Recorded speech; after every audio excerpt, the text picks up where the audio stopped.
जो हम काम करते हैं वो रियासत की डेवलपमेंट में हमारी एक्टिविटीज़ हैं, हमारी जो योगदान है, जो हमारा कंट्रीब्यूशन है वो रियासत के डेवलपमेंट में है।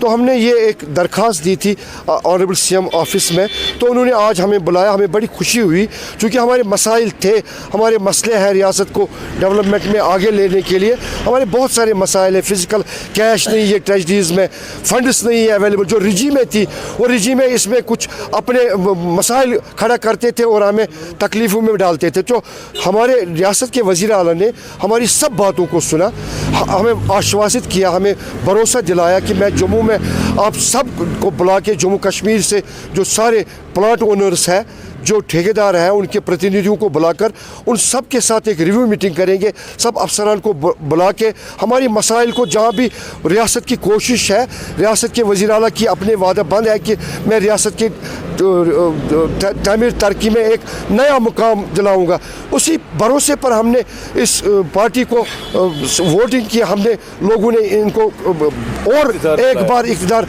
हाथ में दिलाया ताकि हमारी जो बहुत सारे डिपार्टमेंट लोग हैं वो मिलने के लिए आए। तो आपको लगता है कि इस मीटिंग से फ़ायदा मिलेगा सब लोगों को? देखिए, लोग जब किसी पार्टी को इक़्तिदार में लाते हैं तो उस पर भरोसा ही उन पे बनता है और वो भरोसा ही करके उनके पास जाते हैं। हमें यकीन है, उम्मीद है। लेकिन बाखबर भी इससे है कि केंद्र सरकार इस जो हमारी इस रियासत की जो इस वक्त सरकार है उमर साहब के नेतृत्व में, इसको थोड़ा वो हेक्टिक बनाने के लिए बहुत सारे मसाइल पेचीदा कर रहे हैं। लेकिन लोगों की उम्मीद है, लोग भी ये चाहते हैं कि केंद्र सरकार ने, ऑनरेबल प्राइम मिनिस्टर ने जो वादे किए थे कि इलेक्शन के बाद रियासत को स्टेटहुड वापस दिलाया जाए ताकि लोगों के मसले लोगों के चुने गए नुमाइंदों से हल किए जाए, लोगों के चुने हुए सरकार से हल किए जाए।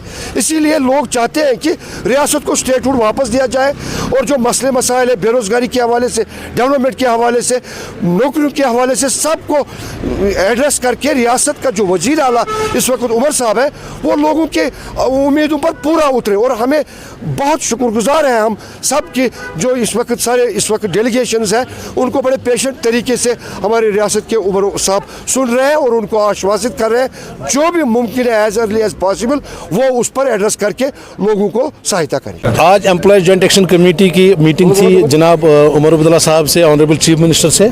हमने उनको मेमोरेंडम दिया है 33 डिमांड्स पर मुश्तमिल। उसमें जो हमारे डेली वेजर्स का है मसला, रेगुलराइजेशन जो है डिफरेंट कैटेगरीज ऑफ एम्प्लॉयज़ जो है, टेम्प्रेरी एम्प्लॉयज़, इसी तरह से मिनिमम वेजेस एक्ट है या बाकी महकमा जात में जो हमारे मसाले उस पर उनके साथ बात हुई है। उन्होंने हमें एश्योरेंस दी है, खासकर जो डेली वेजर्स का मसला है, कंसोलिडेटेड का मसला है, रेगुलराइजेशन का मसला है। मीटिंग काफ़ी अच्छे माहौल में हुई और उन्होंने पेशेंट हियरिंग दी, हमें सुना, हमारे सजेशनों को सराहा भी। एक दो कुछ ऐसे पॉइंट्स हमने उनको कहे जिस पे उन्होंने एग्री हो गए कि वो करेंगे। तो इंशाल्लाह हमें उम्मीद है उमर साहब हमें इस बार भी नाउम्मीद नहीं करेंगे। 2014 में जो अनफिनिश्ड एजेंडा था उस गवर्नमेंट का वो अभी भी वैसा ही है। तो उन्होंने इस चीज़ को भी एग्री किया कि वो सारे मसाइल अभी भी ऐसे ही हैं जो उस वक्त छूट गए थे। तो हमें उम्मीद है एम्प्लॉय जॉइंट एक्शन कमेटी को पूरी उम्मीद है कि